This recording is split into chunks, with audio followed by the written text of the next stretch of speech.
Hi hello ಎಲ್ರಿಗೂ ನಮಸ್ಕಾರ. Welcome back to my YouTube channel. So ಇವತ್ತಿನ ರೆಸಿಪಿ ಬಂದ್ಬಿಟ್ಟು ನನ್ನ ಶೈಲಿಯಲ್ಲಿ ಮಾಡ್ತಕ್ಕಂಥ ಚಿಕನ್ ಸಾಂಬಾರ್ ಸಿಂಪಲ್ ಆ್ಯಂಡ್ ಈಸಿಯಾಗಿ ತೋರಿಸ್ಕೊಡ್ತೀನಿ. ಸೊ ಬನ್ನಿ ಬೇಗ ಬೇಗ ವಿಡಿಯೋನ ಶುರು ಮಾಡೋಣ. ಇನ್ನೂ ಯಾರ್ಯಾರೆಲ್ಲ ನನ್ನ ಚಾನಲ್ನ ಸಬ್ಸ್ಕ್ರೈಬ್ ಮಾಡಿ ನೋಡ್ತಿದ್ರೆ ದಯವಿಟ್ಟು ಬೇಗ ಹೋಗಿ ಸಬ್ಸ್ಕ್ರೈಬ್ ಮಾಡಿ ಅಂತ ಕೇಳ್ತೀನಿ. So let's get into the video.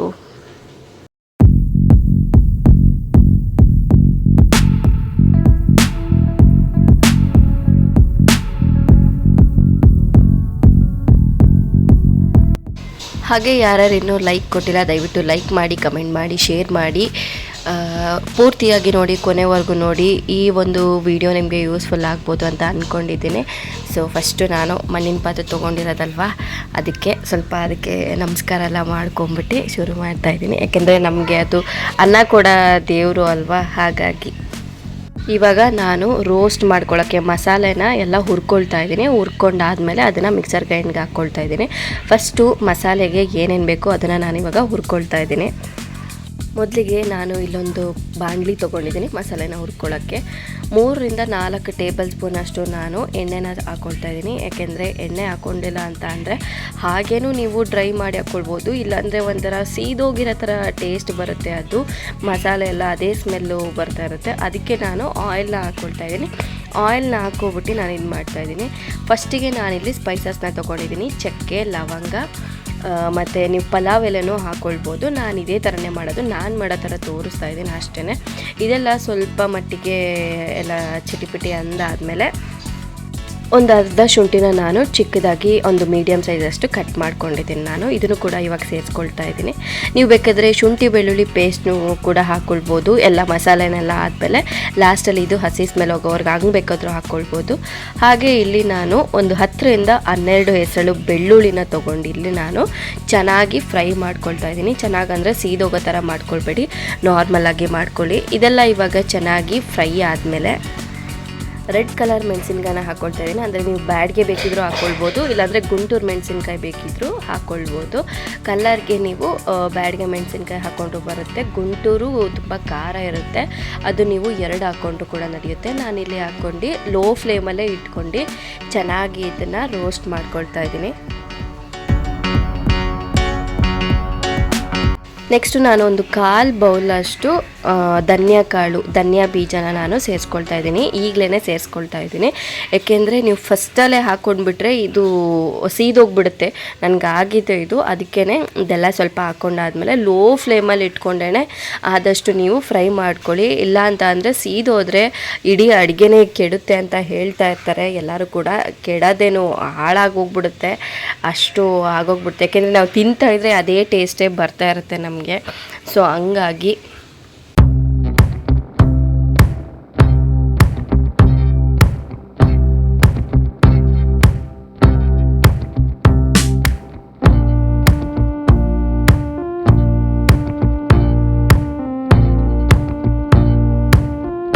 So ಇದನ್ನೆಲ್ಲ ನಾನು ಚೆನ್ನಾಗಿ ಫ್ರೈ ಮಾಡ್ಕೊಂಡಾದ್ಮೇಲೆ ದಪ್ಪ ಸೈಜ್ ನಾನು 1 ಬೌಲಷ್ಟು ಈರುಳ್ಳಿನ ಸೇರಿಸ್ಕೊಳ್ತಾ ಇದ್ದೀನಿ. ಚಿಕ್ಕದಿದ್ದರೆ 2 ಹಾಕ್ಕೊಳ್ಳಿ, ಇಲ್ಲಾಂದರೆ ತುಂಬ ಚಿಕ್ಕದು ಇತ್ತು ಅಂದರೆ ಸಾಂಬಾರು ಈರುಳ್ಳಿ ಬಂತು ಅಂದರೆ ಒಂದು 4 ಹಾಕ್ಕೊಳ್ಳಿ ಸಾಕು. ಅದು ಇದನ್ನೆಲ್ಲ ಹಾಕ್ಕೊಂಡು ನಾನು ಚೆನ್ನಾಗಿ ಮತ್ತೆ ಫ್ರೈ ಕೊಡ್ತಾ ಇದ್ದೀನಿ. ಒಂದೊಂದನ್ನೇ ಹಾಕ್ಕೊಳ್ಳಿ, ಒಂದೊಂದನ್ನೇ ಫ್ರೈ ಮಾಡಿ ಒಬ್ಬೊಬ್ಬರು ತೆಗೆದಿಟ್ಕೊಳ್ತಾರೆ.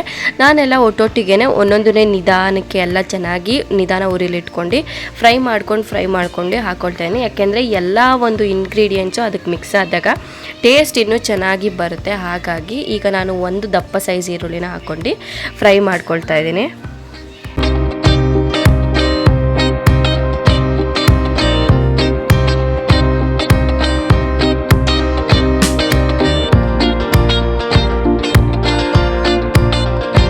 ಈರುಳ್ಳಿ ಎಲ್ಲ ಚೆನ್ನಾಗಿ ಫ್ರೈ ಆಗಿದೆ. ಇನ್ನು ನಾನು ದಪ್ಪ ಸೈಜ್ದು ಒಂದು ಟೊಮ್ಯಾಟೊನ ತೊಗೊಂಡಿದ್ದೀನಿ. ನಾನು ಉದ್ದುದಕ್ಕೆ ಹೆಚ್ಚಿಟ್ಕೊಂಡಿದ್ದೆ, ಅದನ್ನು ಕೂಡ ಹಾಕ್ಕೊಂಡು ನಾನು ಚೆನ್ನಾಗಿ ಫ್ರೈ ಮಾಡ್ಕೊಳ್ತಾ ಇದ್ದೀನಿ. ಯಾಕೆಂದರೆ ಮಸಾಲೆಗೆ ರುಬ್ಬಕ್ಕಲ್ವ, ಹಾಗಾಗಿ ನಾನು ಏನು ಚಿಕ್ಕದಾಗಿ ಕಟ್ ಮಾಡ್ಕೊಂಡಿಲ್ಲ, ನಾರ್ಮಲ್ ದಪ್ಪ ಸೈಜಲ್ಲೇ ಕಟ್ ಮಾಡ್ಕೊಂಡಿದ್ದೀನಿ.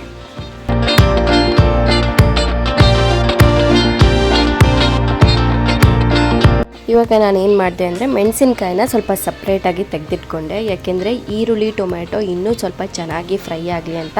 ಯಾಕೆಂದರೆ ಮೆಣಸಿನ್ಕಾಯಿ ಅಡ್ಡಡ್ಡ ಬರ್ತಾಯಿತ್ತು, ಈ ಕಾರಣಕ್ಕೋಸ್ಕರ.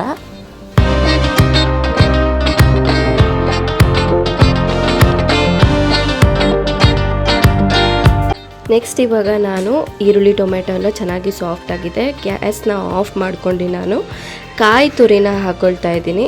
ಕಾಯಿ ತುರಿನ ಲಾಸ್ಟಲ್ಲಿ ಹಾಕ್ಕೊಂಡ್ರೆ ಒಳ್ಳೆಯದು. ಇದು ಕೂಡ ಅಷ್ಟೇ, ಫಸ್ಟಲ್ಲಿ ಹಾಕ್ಕೊಳ್ಬೇಡಿ. ಒಬ್ಬೊಬ್ಬರು ಫಸ್ಟಲ್ಲಿ ಹಾಕ್ಕೊಳ್ತಾರೆ. ಫಸ್ಟಲ್ಲಿ ಹಾಕ್ಕೊಂಡ್ರೆ ನಿಜವಾಗ್ಲೂ ಸೀದೋಗ್ಬಿಡುತ್ತೆ ಎಲ್ಲ. ಫಸ್ಟಿಗೆ ಬಿಸಿ ಇರೋದ್ರಿಂದ ಕಾಯಿ ತುಂಬಾ ಸಾಫ್ಟ್ ಇರೋ ಕಾರಣದಿಂದ ಫಸ್ಟಿಗೆ ಹಾಕಿದ ತಕ್ಷಣ ಸೀದೋಗುತ್ತೆ. ಅದಕ್ಕೆ ನಾನು ಸ್ಟವ್ನ ಆಫ್ ಮಾಡ್ಕೊಂಡು ಲಾಸ್ಟಲ್ಲಿ ಹಾಕ್ಕೊಳ್ತಾ ಇದ್ದೀನಿ. ಲಾಸ್ಟಲ್ಲಿ ಹಾಕ್ಕೊಂಡು ಇದೊಂದು ರೌಂಡ್ ಎಲ್ಲ ಒಟ್ಟಿಗೆ ಮಿಕ್ಸ್ ಮಾಡಿ, ಏನು ಮೆಣಸಿನ್ಕಾಯಿನ ನಾನು ಸಪ್ರೇಟಾಗಿ ತೆಗೆದಿಟ್ಟಿದ್ದೆ ಅದನ್ನು ಕೂಡ ಎಲ್ಲ ಒಟ್ಟಿಗೆ ಹಾಕ್ಕೊಂಡು ನಾನು ಮಿಕ್ಸ್ ಮಾಡ್ಕೊಳ್ತಾ ಇದ್ದೀನಿ.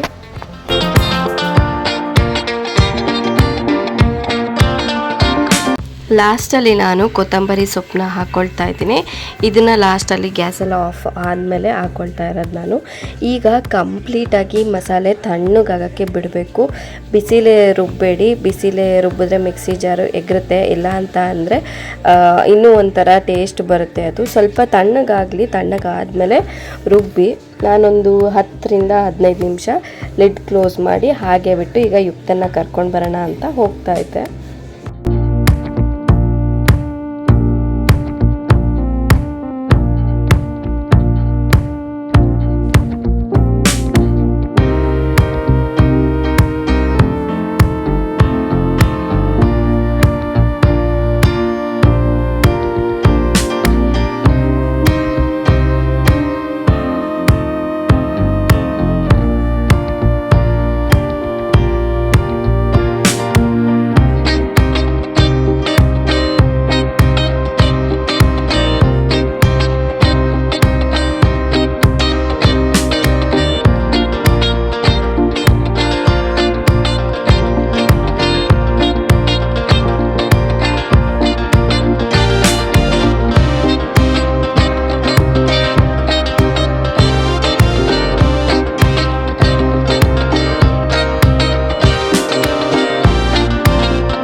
ಮಸಾಲೆನೂ ರುಬ್ಕೊಂಡಿದ್ದಾಯಿತು.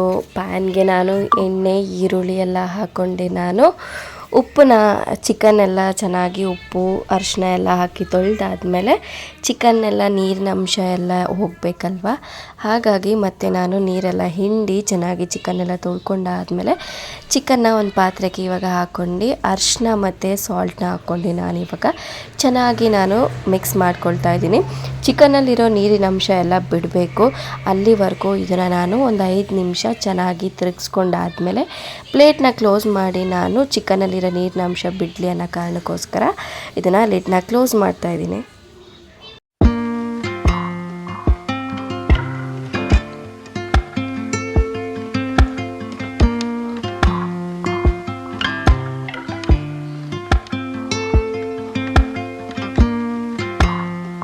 ಸೊ ನೋಡಿ 10 ನಿಮಿಷ ಆದಮೇಲೆ ಲಿಡ್ನ ನಾನು ಓಪನ್ ಮಾಡಿ ನೋಡಿದ ಮೇಲೆ ಚಿಕನಲ್ಲಿರೋ ನೀರಿನ ಅಂಶ ಎಲ್ಲ ಚೆನ್ನಾಗಿ ಬಿಟ್ಟಿದೆ. ಇದಾದಮೇಲೆ ರುಬ್ಬಿಟ್ಕೊಂಡಿರೋ ಮಸಾಲೆನೂ ಕೂಡ ನಾನು ಚೆನ್ನಾಗಿ ಸೇರಿಸ್ಕೊಳ್ತಾ ಇದ್ದೀನಿ. ಇದು ಫುಲ್ಲು ಸಾಫ್ಟಾಗಿರಬೇಕು, ಬೆಣ್ಣೆ ಥರ ರುಬ್ಕೊಳ್ಳಿ ಮಸಾಲೆನ.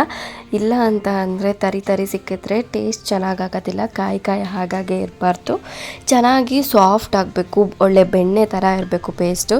ಈ ದೋಸೆ ಹಿಟ್ಟಿಗೆಲ್ಲ ರುಬ್ತೀವಿ ನೋಡಿ ಫುಲ್ಲು ಸಾಫ್ಟಾಗಿ, ಆ ಥರ ಇರಬೇಕು ಮಸಾಲ.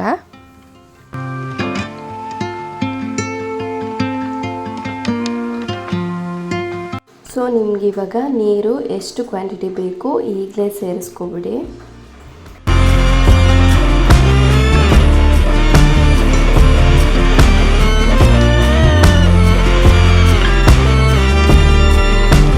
ಗಟ್ಟಿ ಬೇಕೋ ತೆಳ್ಳಗೆ ಬೇಕೋ ಅಥವಾ ಮೀಡಿಯಮ್ ಆಗಬೇಕೋ ನೋಡ್ಕೊಂಡು ಮಾಡ್ಕೊಳ್ಳಿ. ನನಗೆ ಇದು 3 ಹೊತ್ತಿಗೆ ಆಗಬೇಕಿತ್ತು, ಬೆಳಗ್ಗೆ ಮಧ್ಯಾಹ್ನ ಮತ್ತು ಮಧ್ಯಾಹ್ನ ರಾತ್ರಿ ನಾಳೆ ಬೆಳಗ್ಗೆಗೂ ಸ್ವಲ್ಪ ಆಗಬೇಕಿತ್ತು.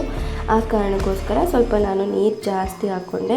ಯಾಕೆಂದರೆ ಬೆಳಗ್ಗೆ ಹೊತ್ತು ಹೋಗಬೇಕಾದ್ರೆ ಏನಾದ್ರು ನಮಗೆ ಟೈಮ್ ಆಗಿರುತ್ತೆ, ನಾನು ಟಿಫನ್ ಮಾಡೋಕ್ಕಾಗಿಲ್ಲ ಅಂತ ಅಂದರೆ ಸಾಂಬಾರು ಸ್ವಲ್ಪ ಇತ್ತು ಅಂದರೆ ಅನ್ನನೋ ದೋಸೆನೋ ಅಥವಾ ನೀವೇನಾದರೂ ನೀರು ದೋಸೆ ಮಾಡ್ಕೊಳ್ಳೋಂಗಿದ್ರೆ ನೋಡಿ, ಈ ಕಾಂಬಿನೇಷನ್ ಸಖತ್ತಾಗಿರುತ್ತೆ. ಇವಾಗ ಇದನ್ನು ನಾನು ಲಿಡ್ನ ಕ್ಲೋಸ್ ಮಾಡಿ ಚೆನ್ನಾಗಿ ಕುದಿ ಬರಬೇಕು. ಚಿಕನ್ ಎಲ್ಲ ಚೆನ್ನಾಗಿ ಬೆಂದು ಸಾಫ್ಟ್ ಆಗಬೇಕು, ಮಸಾಲೆ ಎಲ್ಲ ಚೆನ್ನಾಗಿ ಚಿಕನ್ಗೆ ಹಿಡ್ಕೊಳ್ಬೇಕು. ಅಲ್ಲಿವರೆಗೂ ಇದನ್ನು ನಾನು ಕುದಿಯೋಕ್ಕೆ ಬಿಡ್ತಾಯಿದ್ದೀನಿ.